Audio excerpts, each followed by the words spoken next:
नमस्कार, स्वागत है आपका पुलकी टॉप स्टोरीज पर। आज की वीडियो सीता वनवास के कलंक की कथा। सीता वनवास की कलंक कथा एक है, लेकिन कथाएं अनेक हैं। लोकमानस ने राम को सीता वनवास के लिए माफ नहीं किया है। रावण का चित्र बनाने की चमत्कारिक घटना जनता को सहज स्वीकार्य हो गई, किंतु जनता को यह स्वीकार न था कि एक पत्नी व्रतधारी राम की कई पत्नियां दिखाई जाती।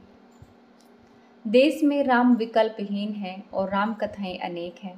अर्थात राम तो हर जगह मौजूद हैं, पर उनके वर्णन के तरीके भिन्न भिन्न हैं। फिर भी इसमें कोई शक नहीं कि मूल कथा ऋषि वाल्मीकि द्वारा वर्णित रामायण ही है। सब में रूपक वहीं से लिए गए हैं। राम का बाना तो अलग अलग है, पर न तो राम बदले, न उनका देश और न उनका उद्देश्य। इसीलिए इस देश में राम ही सब में समाये हैं। पूर्व हो या पश्चिम या उत्तर दक्षिण, सब जगह राम है और सब जगह है रावण भी। राम जन्म ही लेते हैं रावण के वध के लिए। जितनी भी राम कथाएं हैं, सब वाल्मीकि रामायण से प्रेरित है। रामायण के बाद 10वीं शताब्दी में कंबन ने रामायण महाकाव्य लिखा, जो दक्षिण में बहुत अधिक लोकप्रिय हुआ। माना जाता है कि त्रेता युग में कौशल नरेश दशरथ के घर राम ने जन्म लिया था। कुछ लोग कहते हैं कि ऋषि वाल्मीकि ने ईसा के 600 वर्ष पूर्व रामायण लिखी थी।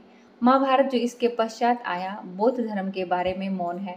यद्यपि उसमें जैन, शैव, पाशुपत आदि अन्य परंपराओं का वर्णन है। अतः रामायण गौतम बुद्ध के काल के पूर्व की होनी चाहिए। भाषा शैली से भी यह ग्रंथ पाणिनि के समय से पहले का होना चाहिए। रामायण का पहला और अंतिम कांड संभवतः बाद में जोड़ा गया था। अध्याय 2 से 7 तक ज्यादातर इस बात पर बल दिया जाता है कि राम विष्णु के अवतार थे। कुछ लोगों के अनुसार इस महाकाव्य में यूनानी और कई अन्य संदर्भों से पता चलता है कि यह पुस्तक दूसरी सदी ईसा पूर्व से पहले की नहीं हो सकती, पर यह धारणा विवादास्पद है। 600 वर्ष ईसा पूर्व से पहले का समय इसलिए भी ठीक है कि बौद्ध जातक रामायण के पात्रों का वर्णन करते हैं, जबकि रामायण में जातक के चरित्रों का वर्णन नहीं है।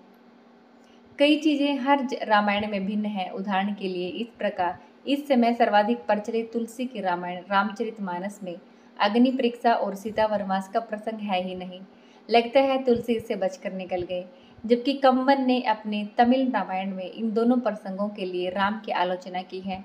इन दोनों प्रसंगों से यह तो पता चलता है कि वह महर्षि वाल्मीकि ने उस समय की देश काल परिस्थितियों के अनुसार राम कथा लिखी थी, तो परवर्ती रचनाकारों ने अपने समय के आदर्शों के अनुसार लिख लिया।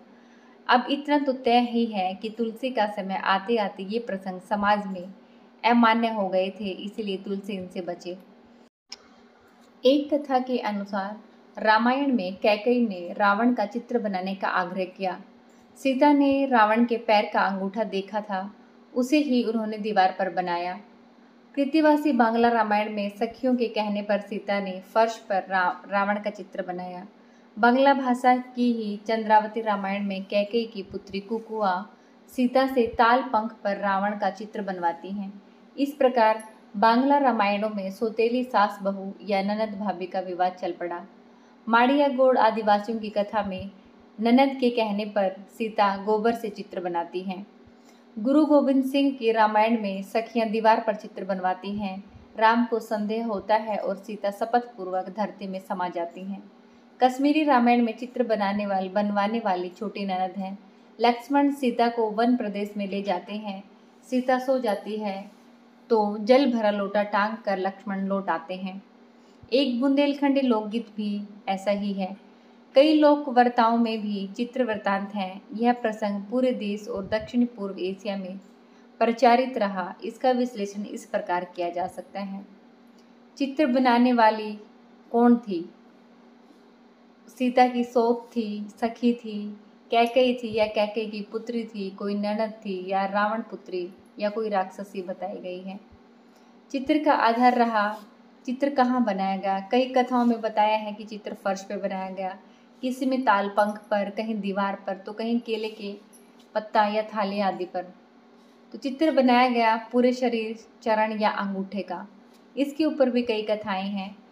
विदेशी राम कथाओं में यह भी दिखाया गया है कि राम के आदेश पर लक्ष्मण सीता का वध करने वन में गए हैं, किंतु वे किसी पशु को मारकर उसका रक्त या कोई अंग राम को दिखाने के लिए ले आए। आश्चर्य है कि बौद्ध धर्म प्रभावित विदेशी राम कथाओं में ऐसा रक्तपात क्यों दिखाया गया है। आनंद रामायण में सीता निर्वासन का एक अनोखा कारण खोजा गया। राम की बहन। दक्षिण भारत में प्रचलित रामायण कथा के अनुसार भगवान श्री राम की एक बड़ी बहन भी थी जिनका नाम था शांता। शांता के बारे में भी कई कहानियां मिलती हैं, जिनमें से कुछ इस प्रकार हैं। एक कथा के अनुसार रावण को अपने पितामह ब्रह्मा से पता चला कि उसकी मृत्यु कौशल्या और दशरथ के यहाँ जन्मे दिव्य बालक के हाथों होगी। इसलिए रावण ने कौशल्या को विवाह पूर्व ही मार डालने की योजना बनाई। उसने कौशल्या को अगवा कर एक डिब्बे में बंद कर सरयू नदी में बहा दिया। उधर विधाता भी अपना खेल रच रहा था।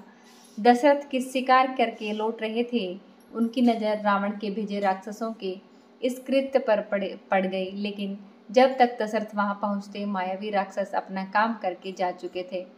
राजा दशरथ अब तक नहीं जानते थे कि डिब्बे में कौशल नरेश की पुत्री कौशल्या है। उन्हें तो बस यही आभास था कि हो न हो किसी की जान खतरे में है। राजा दशरथ बिना विचारे ही नदी में कूद गए और डिब्बे की तलाश में लग गए। कुछ शिकार के कारण और कुछ नदी में तैरने के कारण वे बहुत थक गए थे। यहाँ तक उनके खुद के प्राणों पर संकट आ चुका था, तो वो अच्छा हुआ कि जटायु ने उन्हें डूबने से बचा लिया और डिब्बे को खोजने में उनकी मदद भी की। तब डिब्बे में बंद मूर्छित कौशल्या को देखकर उनके हर्ष का ठिकाना न रहा। देवर्षि नारद ने कौशल्या और दशरथ का गंधर्व विवाह संपन्न करवाया।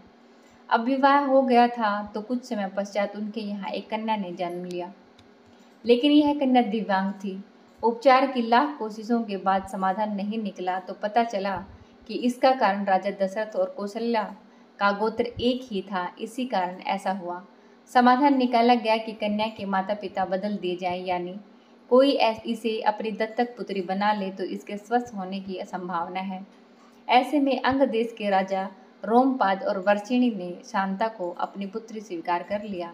वह स्वस्थ हो गई। युवा होने के बाद रिंग ऋषि के साथ शांता का विवाह करवा दिया गया। दूसरी कथा के अनुसार राजा कौशल्या की एक बहन थी वर्षिणी, जिनका विवाह राजा रोमपाद के साथ हुआ था, लेकिन उनके यहाँ कोई संतान नहीं थी। वहीं राजा दशरथ और कौशल्या की एक पुत्री थी जिसका नाम था शांता। वह बहुत ही गुणवान और हर कला में निपुण थी। एक बार राजा रोमपाद और वर्षिणी राजा दशरथ के यहाँ आए हुए थे। वर्षिणी ने हंसी हंसी में ही कह दिया कि काश मेरे यहाँ भी शांता जैसी संतान होती। बस यह सुनते ही राजा दशरथ उन्हें शांता को गोद देने का वचन दे बैठे। इस प्रकार शांता अंग देश की राजकुमारी बन गई। राजा रोमपाद का शांता से विशेष लगाव हो गया। वह अपनी पुत्री को बहुत चाहते थे। एक बार कोई ब्राह्मण द्वार पर आया, लेकिन वह अपनी पुत्री के साथ वार्तालाप करते रहे। ब्राह्मण खाली हाथ लौट गया। ब्राह्मण इंद्रदेव का भक्त था। अपने भक्त के अनादर से इंद्र देव कुपित हो उठ गए और अंग देश में अकाल के हालात पैदा हो गए। तब राजा ने विभंडक ऋषि के पुत्र रिंग ऋषि को यज्ञ करवाने के लिए बुलवाया। यज्ञ के फलस्वरूप भारी बारिश हुई और राज्य धन धान्य से फलने फूलने लगा। ऐसे में राजा रोमपाद और वर्षिणी ने अपनी पुत्री का विवाह रिंग ऋषि के साथ कर दिया। एक और लोक कथा है जिसके अनुसार यह भी माना जाता है कि जब शांता का जन्म हुआ तो अयोध्या में 12 वर्षों तक भारी अकाल पड़ा। राजा को सलाह दी गई कि उनकी पुत्री शांता के कारण ही यह अकाल पड़ा हुआ है। ऐसे में राजा दशरथ ने निसंतान वर्षिणी को अपनी पुत्री शांता दान में दे दिया, कहीं फिर अयोध्या अकालग्रस्त न हो जाए। इस डर से शांता को कभी अयोध्या वापस बुलाया भी नहीं गया। वहीं एक और लोक कथा मिलती है जिसमें यह बताया जाता है कि राजा दशरथ ने शांता को सिर्फ इसलिए गोद दे दिया था क्योंकि वह लड़की थी और राज्य की उत्तराधिकारी नहीं बन सकती थी। कुछ कहानियों में भगवान राम की 2 बहनों के होने का भी जिक्र है, जिनमें एक का नाम शांता तो एक का नाम था कुतबी। लेकिन ये सब शेपक हैं जिन्हें बाद में लोगों ने अपनी अपनी सुविधा से जोड़ लिया। पर हर राम कथा में नायक राम ही हैं और खलनायक रावण। लोक के हित के लिए राम रावण का वध करते हैं और उसके छोटे भाई प्रजावत्सल विभीषण को लंका का राज सौंप देते हैं। राम का यही रूप पूज्य है। आप बताना आपको इनमें से कौन सी कथा अच्छी लगी। और आप नए हो तो चैनल को सब्सक्राइब करना और लाइक तो कर देना। Thank you.